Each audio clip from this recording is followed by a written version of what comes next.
next method is first, it is called as the first theorem of Castigliano. So in the previous case, what happened? We are able to find out the deflection. By using the strain energy, the deflection of the beam can be calculated. By using the strain energy only at the point where the load is applied. Okay, even in the uniformly distributed load case also we are unable to find out that. So here in this theorem, what is stated? For example, you take one beam like this and so many loads are applied on this. So you find out the strain energy because of the different loads here, and then if you want to find out the delta 1 corresponding to the W1, then what we need to do is delta 1 here in this case, or I will say it is a Y1. Why? Because we are using all time deflection Y. So Y1 is simply dou U divided by dou W1. So what is the meaning of that? Dou U divided by dou W1, the strain energy whatever you have, okay, you calculate, if you calculate the strain energy, it will be in terms of W1, W2, W3 and so on, Wn. And if you want to find out how much deflection that is produced here at W1, then it is a Y1. To find out that, you differentiate with that particular force there, then you will get the deflection at that point. And here from the definition 2EI, okay, I can differentiate by going into the integral. Okay, so here when I differentiate, that means dou m square mx square divided by dou W1 into dx. Okay, where mx is a function of W1, W2 and W3. Okay, so it is a function of this. When I differentiate this, then what is happening? It will be 2EI integral m into dou m divided by dou W1.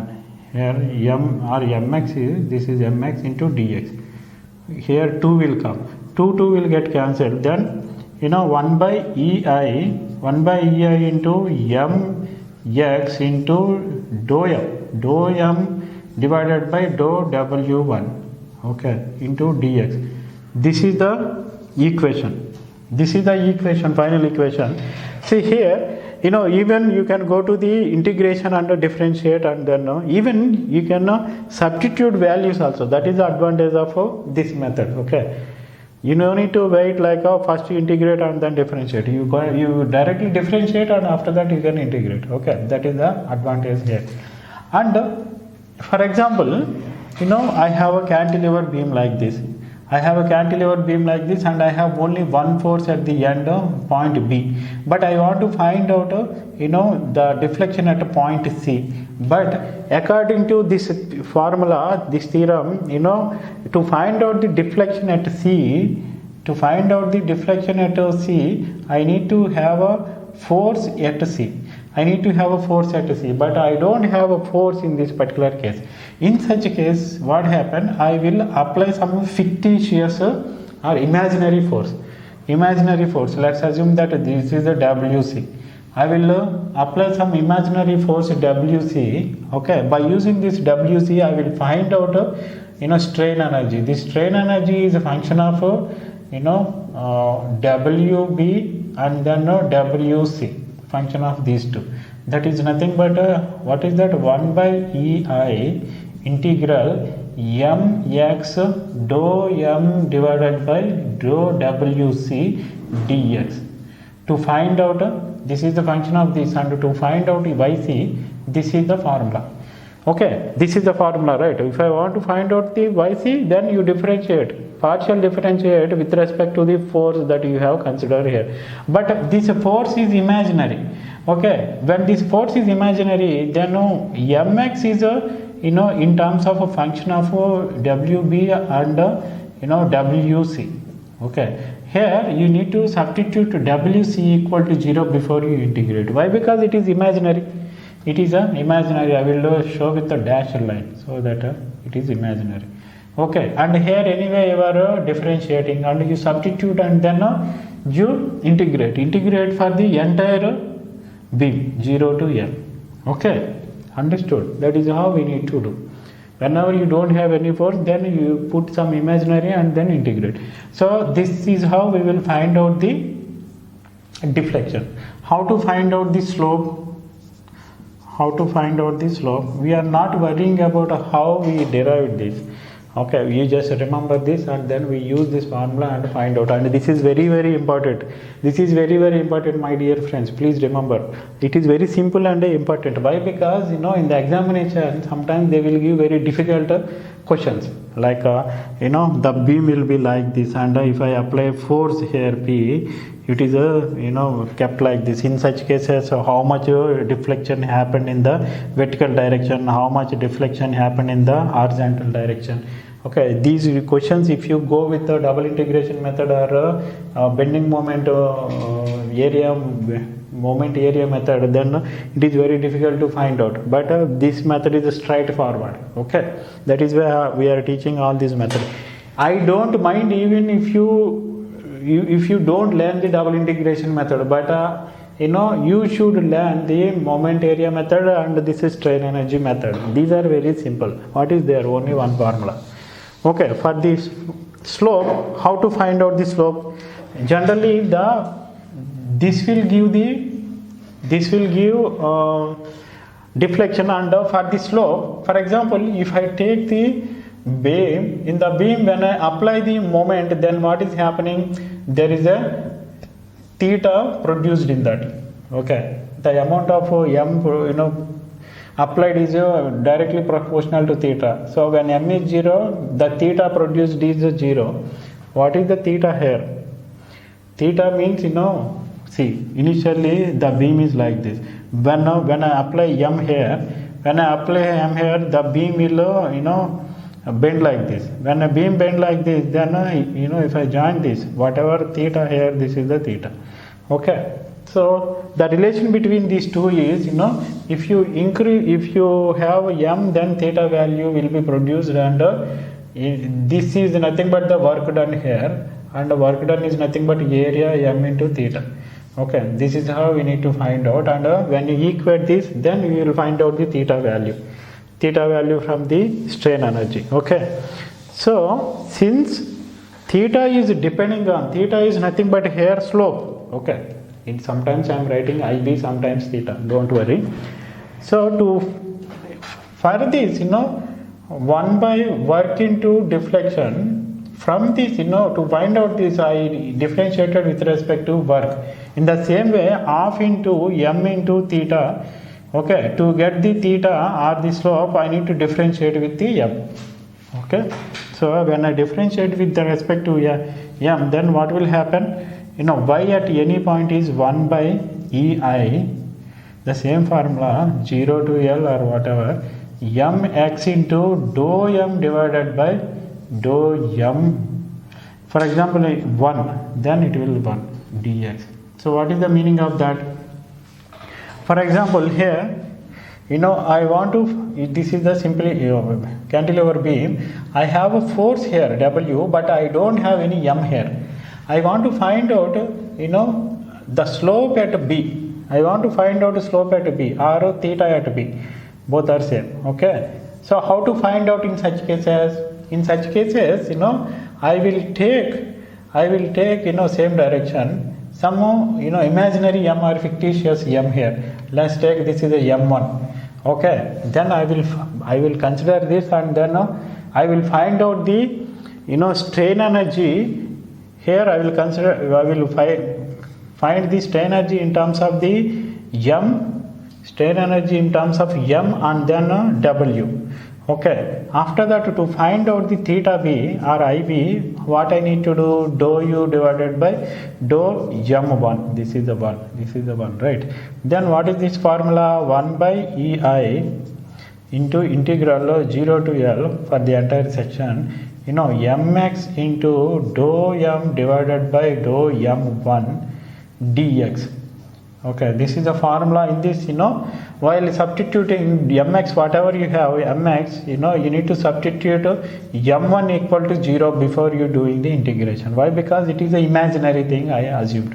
Instead of b, if I want to find out, instead of b, if I want to find out slope at c, which is at a distance of L by 2, here I will consider m2. Okay. I removed the m1, I considered m2. So you find out the strain energy in terms of m2 and then w, and again you differentiate with respect to 2 so that you will get the c here. And the same procedure, you keep m2 equal to 0 in the mx, okay? And here also you differentiate and then integrate, then you will get it. Understood? So this is the way we need to find out. We will see some examples so that we will understand the this concept. Even though it is looking a little bit confused, but when we do the problems, it is very easy method. So now I want to find out how to find out the deflection at the point B, okay, by using the strain energy theory. So here the point is applied at C. If you find out the strain energy and try to equate that, then you will get the deflection at the YC, but I want to find out at the B here. So, okay. So what I told, I will apply some fictitious force here. Okay, this is imaginary force W1 I applied at B. Why? Because I want to find out the deflection at B. Okay, so this is the CB, the strain energy for the CB. Okay, strain energy, I want to find out the strain energy. Otherwise I can directly find out,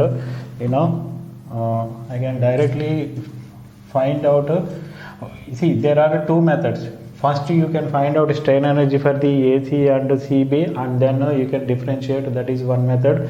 Or you can individually write directly. Okay, for example, YB1 for the BC. For the BC section, YB1. Okay, so if I start from here, x, okay, say at a distance of x, what is the value here? What is the formula here? YB1 is nothing but a 1 by EI integral m into dou m divided by dou W1 dx. Here, what is the m here? M is nothing but mx is nothing but a W1 into x here. Okay, and here dou m divided by dou W1, how much? It is x here. And if I substitute W1 equal to 0, then what is happening? So mx is becoming 0. So if I substitute mx equal to 0 here, then what is happening? It is becoming 0. YB1 is becoming 0 here. Okay, then I will consider the AC. Okay, if I consider the AC at a distance here, then how to write the moment here? The moment for the section AC, the moment mx equal to at this place, what is the this is the W1x plus W into x minus L by 2. Okay, this is the value. Okay, see at this section, what is the moment?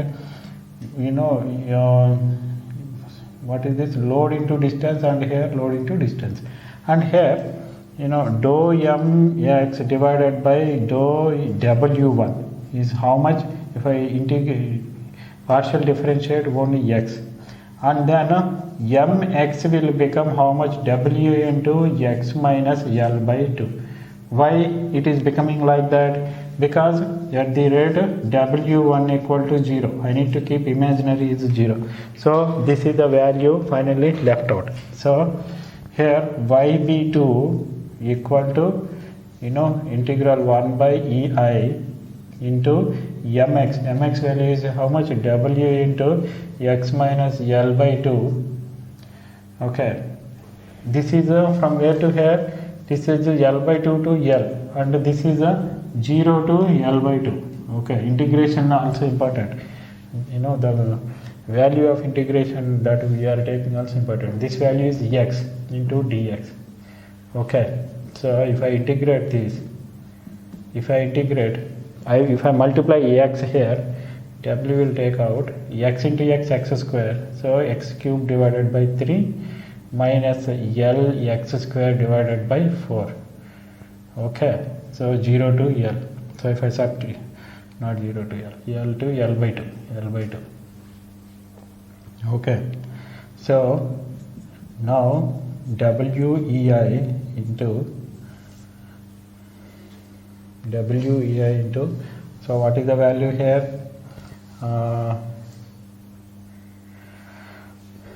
L cube by 3 minus, if I substitute L value, okay, minus L cube by 4.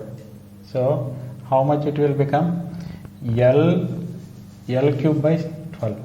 So L cube divided by 12. This is the value from this.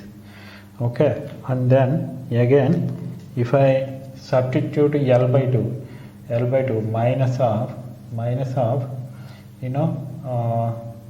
L cube divided by 3 into 8, okay, minus L cube divided by 4 into 4, so 8 into 2, 8 I will take a common, then how much it will become? Minus 1 by 6, minus into minus it will become plus.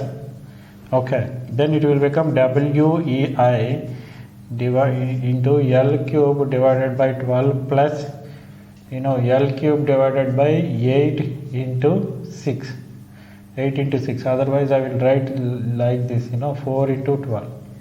Okay, then how much? 4 here, so it will become 5 by 4. 5 by 4 means 5 WL cube divided by 48 EI. Okay, what is that? YB. Deflection at a YB. This is how we need to find out this. Okay, see here in this case, which method is easy to go? If you look at this, finally we got the answer, but this is what comes in the examination. You are choosing the method. For example, which one is comfortable in this problem? For example, if I go for the moment area method, okay, then what is the bending moment here in this case? The bending moment is simple. The bending moment will be like this. This is a WL by 2 and this is a L by 2, and here from here to here L by 2. Okay, area is WL square divided by 8 into from L by 2 into this is how much? 2 by 3 into L by 3, then that is a L by 3, then it is a 5 L by 6, that's it, over. So WL power 3 divided by 48, 548 EI. So by using the moment area method, I can easily find out this. Okay, this is the simple way, but whereas here, this is the correct way how to find out the strain energy, but here what is happening, the process is very strong, very long. So you need to choose the correct method also in the examination. Both the methods, but if you start doing by using this method, then what happen? You will be lost in between because it is very big. Understood? But why we are teaching this strain energy? There are some particular problems, where we cannot use this method so easily. That means if there is a difficult structure, the beam is very difficult, okay, then in that case the strain energy is very, very simple to apply. Okay, we will see those problems now. Now next problem is like this. Okay, if the problem is these type of difficult problems, then okay, we will be very much trouble with the other methods. So that is why I am emphasizing the strain energy method is important, and these type of problems are asked in the GATE examination. Okay, in the examination, if you don't practice this method, then you feel like it is very difficult. Okay, but these are very, very simple.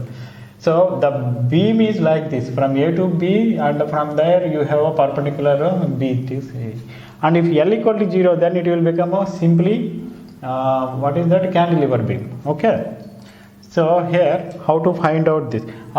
Find out the, I will make the problem little bit like a vertical deflection vertical deflection and a horizontal deflection.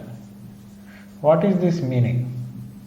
So vertical deflection is because of the P, and if you assume that there is a Q, then horizontally also there is a deflection. Actually, even if you don't assume that there is a Q, okay, actually what is happening when it is trying to turn this, then what is exactly happening, this is a something going like this, this is a something going like this, okay. So when point is coming here, it is not only not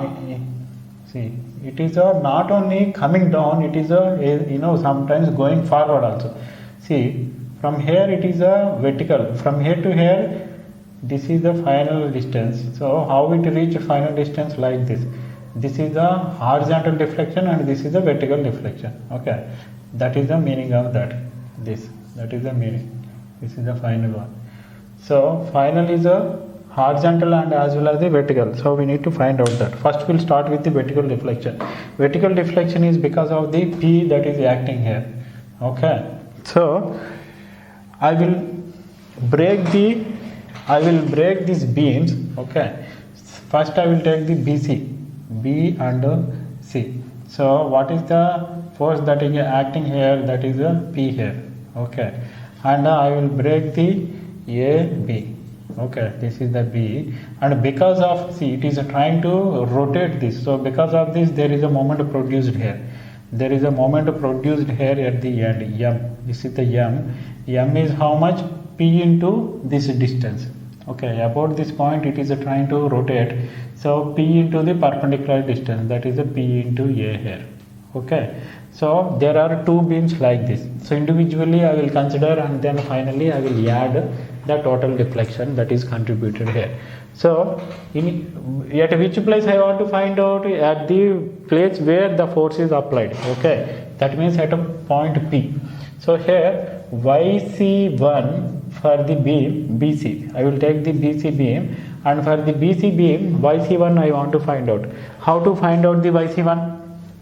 What is the formula? EI into integral mx dou mx divided by dou p into dx. Why p? P is a here force. Okay. So what is the mx for that beam if I take x from the C? Okay. So here mx equal to nothing but px. Here p is not fictitious. That means it is not imaginary. Actually it is applied force at the point C here. Understood? So here dou m divided by dou p equal to x.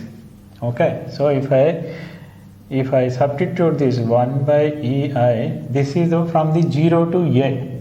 What is the length of the beam? The length of the beam is from 0 to A. I am starting from here to here. I will start from here x and I will go up to A here.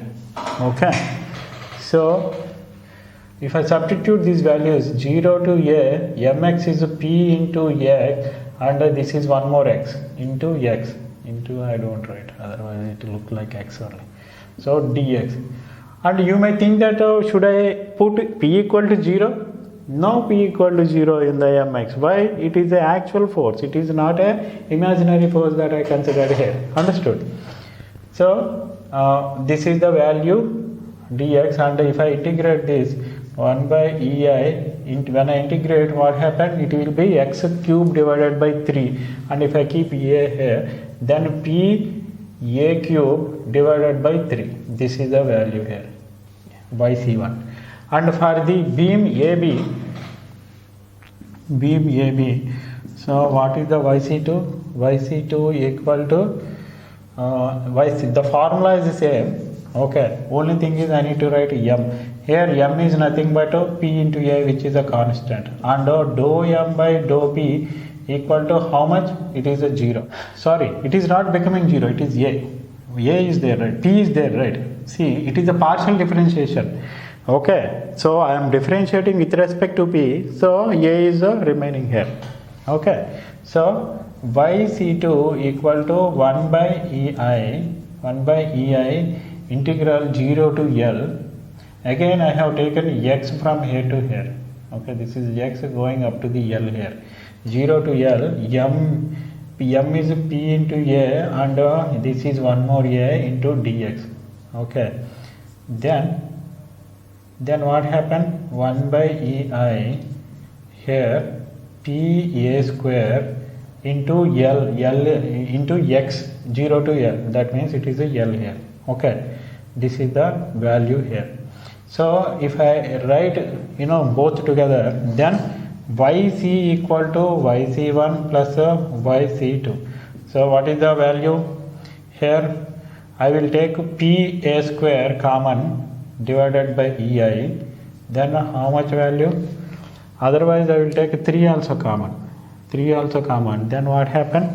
3l plus, it will become 3l plus a, 3l plus a. Okay, that is what happened. And see, I also mentioned at the starting, what is that? If I consider this as a L equal to 0, then what happened? It is a cantilever beam like this. See, it will become cantilever beam like this, A, and this is the one, and here P is applied. So when L equal to 0, then yc equal to how much? If I keep L equal to 0, then it will become P a cube divided by 3 ei. So is that satisfying the formula that we remembered? Yes, it is satisfying here. Okay, that is how we need to find out. In the examination, these type of questions are coming. So okay, since I am explaining, that is why I am going slow, but in the examination you can go quickly. See, this is the deflection in the vertical direction. This is the vertical direction. Okay, I will write here vertical direction. What is the value here? Finally, P vertical direction, yv at point C equal to P a square by 3 ei, 3l plus a. Okay, and now next question is the horizontal direction. How to find out the deflection in the horizontal direction? Okay, so in the horizontal direction, I don't have any force. See, in whichever direction I want to find out the deflection, in that direction I need to have the force here. I need to have force. Okay, if I don't have force, then what should I do? You keep some imaginary force in that direction. Okay, so here, this is the P, I will keep some imaginary force Q here. Whenever I write imaginary, I will write with a dashed line. Otherwise, you may think it is a applied force. I will keep some force like that. Okay, so again I will divide this into two parts. What is that? BC, B and then C. At B and C, this is the P acting, and then this is the Q acting. Okay, and then if I take the bottom one A, then again what is happening? There is a Q acting like this, and because of the P there is a moment acting here. What is that? This is the P into A. Okay, this is the thing. This is the B and this is the A, and length is L here. Okay, so again individually I need to find out the BC. For the BC, yc1 equal to 1 by ei integral 0 to a m. For the BC, if I go along the beam x, then there is no effect of Q. There is no moment produced because of the Q. Okay, so the only moment that is produced is because of the P here. Okay, so here I will write mx here. Mx equal to only P into x. Okay, so here what is the formula here? I want to find out with respect to we need to find out with respect to Q here. You should not forget that mx into dou m divided by dou q dx, dou q. Okay, so when I differentiate this with respect to dou q, then what is happening? Dou m divided by dou q, what is happening? It is becoming 0. Why? Because there is no q term in this. Okay, partial differentiation, no q term, so it became 0. So this entire term will become 0 here. Okay, it is becoming very relief for us. Because it is 0, no need to do any calculation. And if I take the AB, then if I write the moment, for example, I am going from the point B to the downward direction. If I take any cross section at x, so what is the bending moment here at that point? Mx equal to both M and Q both are acting in the same direction, so it is a M plus Q into X. This is the one, and here dou M divided by dou Q equal to X here, and at the rate of when Q equal to 0, then Mx is how much? Mx is nothing but M, that is nothing but a PA here. Okay, so if I substitute these values here, then yc2 equal to 1 by ei, integral is 0 to L, that beam length, AB beam length is 0 to L. Mx value is PA after substituting k equal to 0, and dou M by dou X is X here, X into dx. Okay, then after integrating it will become x square by 2. So PA x square divided by 2ei 0 to L. If I substitute this, then it will become PA L square divided by 2ei. Okay, yc2. So see, this is the horizontal deflection that is happened here. So this is how we need to find out. Instead of asking vertical deflection in the examination, if they are asking the only horizontal deflection, then you should not confuse, you should not be confused. Okay, so you keep one imaginary force there, and then you calculate from that. Okay, see, if this type of procedure is not there, then how will you think of this? How will you try to find out this? How will you try to find out this in the examination? So in the examination, you see, if you don't know the strain energy, then how to do this? For example, this is the original one, given one, and P is applied here. Because of that, what is happening? Because of that, it is going like this, and then it is also going like this. Okay, that means see, there is a theta here. That means this is a moved. This beam is moved here this much, and then because of the P, this is also moved. Okay, you need to take individually. For example, what is happening here? If this beam is not moved, let's assume that this beam is not moved. This is the combination of two cases. This is a combination of two cases. What is that? If I assume that the vertical beam is not moving, only the horizontal is moving, then this is horizontal and it is moved up to here, P, because of the P here. Okay, so let's assume that this is the theta 1 and the corresponding is delta 1 here. Plus, in the second case, I will arrest this position. Okay, after moving this, I will arrest this position, and then what happened? This is the horizontal position, initial position, but the vertical, this is vertical position, and the vertical beam is moved like this. This is the theta 2, and how much corresponding it moved? This is the delta 2. Okay, and initially it is like this, so it will become like this. Okay, here this is no longer moving, only it moved now because of this vertical movement. So again, this is a P, and this is a C, and this is a B. Okay.